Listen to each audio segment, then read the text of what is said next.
Bab 033. 1 tahun telah berlalu. Setelah kelahiran anak mereka yang bernama Sean, Kania dan Dava terus dibuat rempong oleh anak mereka yang selalu saja mengamuk jika tidak mendapatkan apa yang dia inginkan. Sama halnya seperti Dava, Sean juga diprediksi memiliki watak yang keras dan pemarah seperti papanya. Mau bagaimana lagi, buah jatuh tidak jauh dari pohonnya. Secara sifat, Sean memang seperti Dava. Namun wajahnya terlihat seperti Kania yang begitu menggemaskan dan manis sehingga orang akan mengira dia anak yang lucu dan ramah. Dava sendiri sudah menjadi seorang ayah yang bijaksana dan penyayang. Selain dengan Dava dan Kania, Sean juga bisa tenang jika bersama Dirga. Mungkin karena tinggal satu rumah dan wajah Dirga mirip dengan Kania.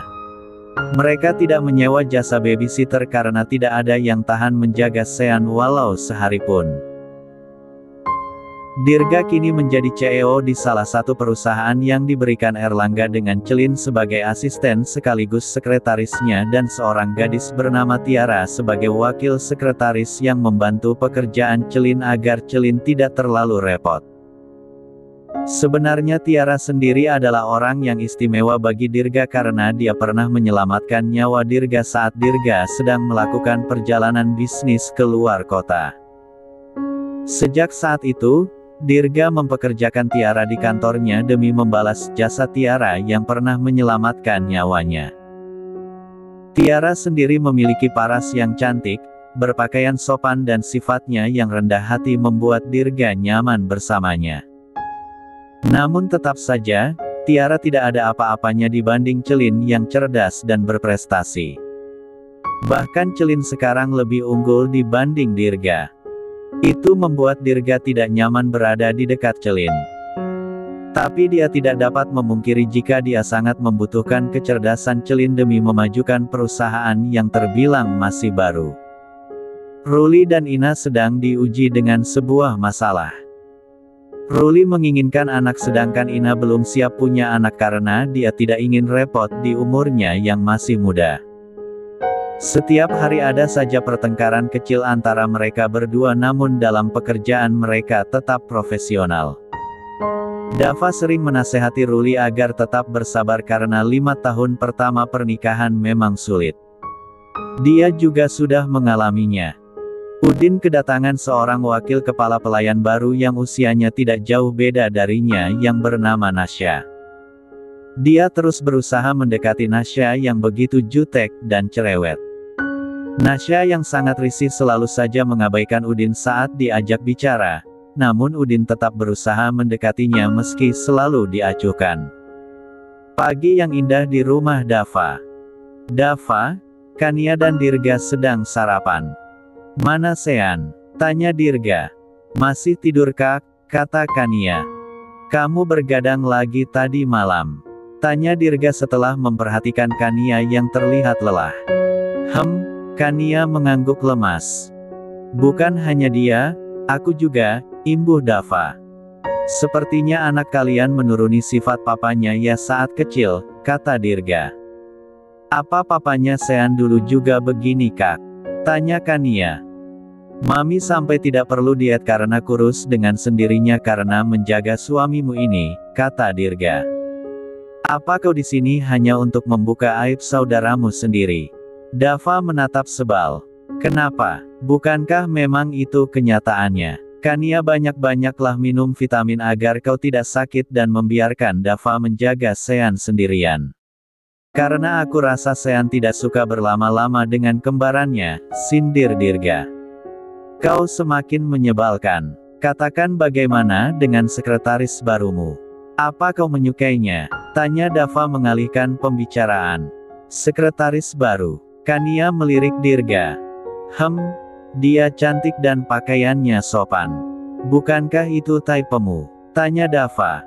"Kenapa kau suka sekali mengurus jodohku?" Dirga berdecak kesal. "Apakah tunggu anakku yang bertanya padamu baru kau akan mencari jodoh?" tanya Dava. "Berhentilah menggangguku atau aku akan mengembalikan Celin di perusahaanmu," ancam Dirga. Kania langsung melirik Dava. Tidak sayang, aku tidak akan bekerja bersama Celin. Tenang saja, Dava mencoba memadamkan api cemburu yang tampak sedikit mencemaskan. Kania tersenyum dan melanjutkan sarapannya. Jangan pernah lakukan itu, kata Dava. Karena itu hentikan omong kosong soal menjodohkanku, kata Dirga. Baiklah kalian menang, kata Dava yang memilih mengalah diam. Selesai sarapan, Dava dan Dirga berangkat dengan mobil masing-masing. Sementara Kania menjaga Sean dan menunggunya bangun. Di kantor Dirga. Selamat pagi Tuan, Celin menyambutnya di depan pintu kantor. Selamat pagi, Dirga tersenyum dengan sedikit memaksa. Dirga melewati ruang Tiara. Selamat pagi Tuan, sapa Tiara. Selamat pagi, Dirga tersenyum ramah. Dirga masuk ke ruang kantornya. Celin masuk dan membacakan agenda Dirga hari ini. Dirga mendengarkan dengan serius. Celin, nanti saya pergi dengan Tiara saja ya. Kamu di sini memantau kantor selagi saya pergi, kata Dirga. Wajah Celin terlihat tidak suka. Tuan, apakah Tiara sudah menguasai materi untuk presentasi hari ini? Karena klien kita hari ini orang yang sangat berpengaruh, kata Celin. Sudah, dia sudah mempelajarinya, kata Dirga. Baiklah Tuan, silahkan telepon saya jika ada masalah, kata Celin. Saya yakin Tiara mampu, kata Dirga. Tentu saja Tuan, hanya orang-orang hebat yang bekerja di perusahaan ini. Jika dia tidak mampu artinya dia tidak pantas berada di sini bukan? Celin tersenyum. Kamu boleh kembali ke ruanganmu Celin, kata Dirga. Permisi Tuan, Celin menunduk memberi hormat dan kemudian pergi. Dirga menghela nafas panjang. Aku memang tidak bisa berdebat dengannya. Dia selalu bisa membalikkan kata-kataku. Dirga menatap kepergian Celin. Dia mengambil beberapa berkas dan mulai bekerja. Celin ke ruangan Tiara. Hei Tiara, sapa Celin. Hei, balas Tiara sambil tersenyum. Ini aku mau memberikan rincian apa-apa saja yang harus kamu lakukan saat presentasi nanti, kata Celin menyerahkan sebuah catatan. Tidak perlu Celin, aku bisa. Aku kan selalu memperhatikanmu saat kita meeting dengan klien, kata Tiara. Tapi ini beda Tiara, klien kita kali ini orang yang sangat berpengaruh dalam dunia bisnis. Dia selalu ingin yang sempurna, kata Celin. Aku akan berusaha dengan caraku sendiri. Kamu tidak perlu meragukan kemampuanku. Aku akan segera mendapatkan posisi sekretaris sebentar lagi, kata Tiara tersenyum. Celin tidak percaya niat baiknya ditolak. Baiklah Tiara, aku lupa kalau yang bekerja di perusahaan ini adalah orang-orang hebat. Maaf ya, teruslah berusaha untuk mendapatkan posisi itu. Aku sedikit repot, Celin tersenyum lalu pergi ke ruangannya.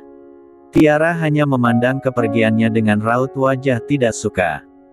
Dirga dan Tiara sudah pergi ke lokasi meeting yaitu di sebuah hotel berbintang. Mereka sudah bertemu klien yang bernama Bima. Seorang pengusaha muda berusia 28 tahun. Wajahnya tampan, tubuhnya kurus tinggi. Tidak ada senyuman di wajahnya. Hanya ekspresi serius yang terus dia tunjukkan. Sesuai kata Celin, klien mereka satu ini adalah klien yang berbeda dari biasanya. Tiara mulai mempresentasikan semuanya.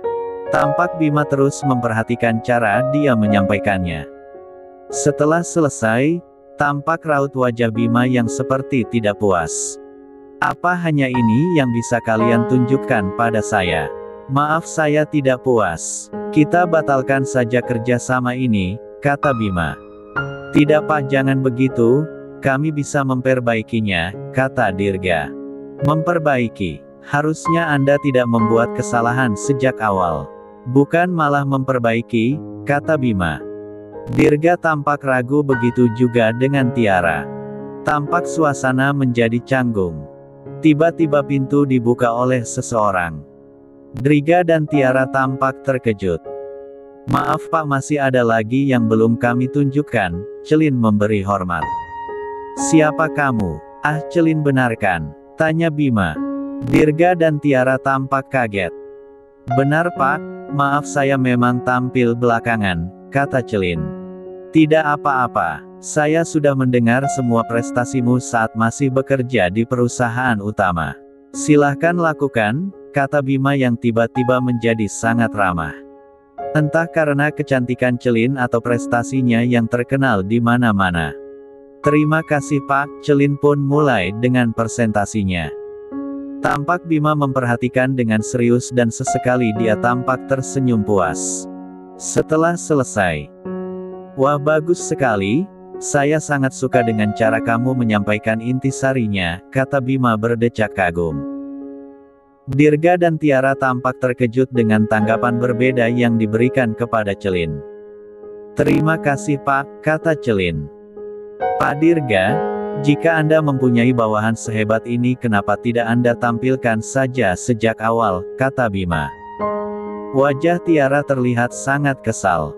Ingin rasanya dia memaki Celin namun dia tidak bisa melakukannya di depan Dirga. Dia memang kami tampilkan di akhir Pak, kata Dirga berbohong. Wah hebat sekali. Tapi lain kali Anda tidak perlu melakukan ini. Wanita sehebat Celin tidak perlu ditampilkan di akhir, kata Bima. Tiara merasa tidak berguna berada di situ. Dia terus menunduk malu. Baiklah, saya akan tanda tangani kontrak kerja sama. Tapi saya minta setiap ada pertemuan, Celin yang mendampingi Anda, kata Bima. Dirga tampak menoleh ke arah Tiara yang menunjukkan raut kesedihan. Baik Pak, kata Dirga walaupun hatinya terpaksa mengatakannya. Setelah selesai, Dirga, Tiara dan Celin kembali ke kantor. Di ruangan Dirga, ada Celin juga. Celin, saya mengucapkan terima kasih karena kamu sudah menyelamatkan kita. Tapi saya kecewa karena kamu mempermalukan Tiara, kata Dirga. Sungguh atasan yang bijaksana dan profesional. Membawa perasaan pribadi dalam bekerja, Celin memandangnya dengan tatapan sinis. Bukan begitu, kamu tahu kan Tiara itu orang yang berarti dalam hidup saya. Jika bukan karena dia yang menolong saya saat akan tenggelam waktu itu, saya tidak akan berada di sini bersama kalian, kata Dirga mengingatkan Celin. Flashback on. 1 tahun yang lalu. Dirga sedang melakukan perjalanan bisnis ke kota B. Pada malam hari, Dirga sedang berjalan di pinggir pantai. Tiba-tiba ada ombak besar yang menghantamnya dan menyeretnya ke tengah laut. Suasana sedang sepi karena semua orang sedang makan malam. Dirga yang tidak bisa berenang, hampir kehabisan nafas. Pandangannya mulai buram. Namun sebelum dia pingsan, dia melihat seorang wanita berenang ke arahnya namun dia tidak dapat melihat wajahnya dengan jelas. Saat membuka mata, dia sudah berada dalam pangkuan Tiara. Tiara kebetulan juga sedang berlibur di sana. Sejak saat itu dia berhutang nyawa pada Tiara dan menjadikannya wakil sekretaris untuk membantu Celin. Flashback off. Celin tersenyum memaksa. Baiklah Tuan, maaf karena saya sudah mempermalukan Tiara. Saya akan minta maaf padanya karena sudah membuat meeting hari ini berjalan lancar, kata Celin yang kemudian berbalik dan pergi ke ruangan Tiara. Dirga hanya menatap kepergiannya dengan tatapan kesal. Tiara, Celin sudah masuk ke ruangan Tiara. Tiara tampak tidak suka dengan kedatangan Celin tapi dia tetap memaksakan senyuman. Tidak apa-apa Tiara, kamu jangan memendam kekesalanmu. Aku sangat menyebalkan hari ini bukan? Kata Celin. Tidak, bukan begitu. Semua klien memujimu karena prestasimu. Itu hal yang patut dibanggakan. Aku harusnya belajar darimu, kata Tiara. Jika saja kamu mau mendengarkanku tadi, pasti semua tidak akan seperti ini, kata Celin. Semua sudah terjadi. Aku akan belajar dari semua ini, kata Tiara. Baguslah, aku pergi dulu ya, Celin berbalik dan meninggalkan ruangan Tiara. Tampak Tiara menghembuskan nafas kasar dan menatap ke arah pintu. Entah apa yang dia pikirkan, hanya dialah yang tahu. Pada malam harinya di rumah Ruli dan Ina. "Sayang, mau sampai kapan kamu keras kepala seperti ini?" tanya Ruli. "Aku tidak keras kepala, Mas. Aku belum siap jika harus punya anak," kata Ina. "Bukankah Tuan dan Nona sudah memberimu keringanan jika seandainya kamu hamil? Kamu boleh mengambil cuti atau hanya sekedar menemani Nona muda. Kamu tidak usah khawatir soal itu," kata Ruli. "Bukan soal itu, Mas. Aku masih muda. Kenapa aku harus repot dengan anak? Aku tidak mau punya anak sekarang." Ina melipat tangannya. "Sayang, kita bisa menyewa jasa babysitter setelah kamu melahirkan," kata Ruli. "Tetap saja, pada malam hari aku akan bergadang seperti Nona muda. Nona muda mungkin bisa merawat dirinya karena Tuan sangat kaya. Kalau aku akan jadi jelek sehabis melahirkan," kata Ina. "Kenapa kamu jadi begini? Bukankah kita menikah atas dasar cinta? Bukankah anak yang menjadi pelengkap keluarga kita?" kata Ruli. "Aku tidak mau. Pokoknya Ina menutup telinganya dengan kedua tangannya. "Kamu benar-benar keras kepala," kata Ruli yang pergi meninggalkan Ina dengan raut wajah kesal. Ina menatap kepergiannya dengan tatapan sama kecewanya. Keesokan harinya, Udin sedang melatih para pengawal baru di belakang rumah. Nasya datang membawa minuman untuknya. Udin menoleh ke arah Nasya. "Terima kasih ya cantik," kata Udin tersenyum genit. Nasya hanya melihatnya dengan tatapan malas. Tanpa menjawab, dia langsung pergi ke dalam. Udin geleng-geleng kepala. Para pengawal yang dilatihnya melihat ke arah Nasya yang sudah terlihat jauh. "Apakah mata kalian hanya dipakai untuk melihat seorang gadis? Ayo lanjutkan latihannya," teriak Udin. Mereka pun melanjutkan latihannya. Dava sedang sarapan bersama Kania dan Dirga. "Kudengar kau berhasil bekerja sama dengan Bima," kata Dava. Jawab Dirga malas. "Kenapa? Apa Celin yang membantumu?" tanya Dava. Jawab Dirga lagi. "Kenapa kakak sepertinya tidak suka dengannya?" tanya Kania. "Tentu saja sayang, Celin sekarang lebih unggul darinya," kata Dava. "Celin memang cerdas, cantik lagi," kata Kania. "Kenapa kamu membelanya? Kalian sama saja," kata Dirga kesal. "Kak, apa Tiara baik?" tanya Kania. Kata Dirga. "Apakah dia pintar?" tanya Kania lagi. Kata Dirga lagi. "Apakah ada jawaban lain selain Kania mulai kesal. "Apa kau dengar sesuatu?" tanya Dirga. Mereka terdiam agar suara yang dimaksud Dirga terdengar. Sean, Dava dan Kania berlari berbarengan ke atas. Akhirnya mereka pergi. "Terima kasih Sean," Dirga tersenyum dan melanjutkan sarapannya. Sean menangis kencang. Mereka masuk ke kamar dan Dava mengangkat Sean dari kasurnya. "Iya sayang, ini papa," Dava menggendong Sean dan berusaha menenangkannya.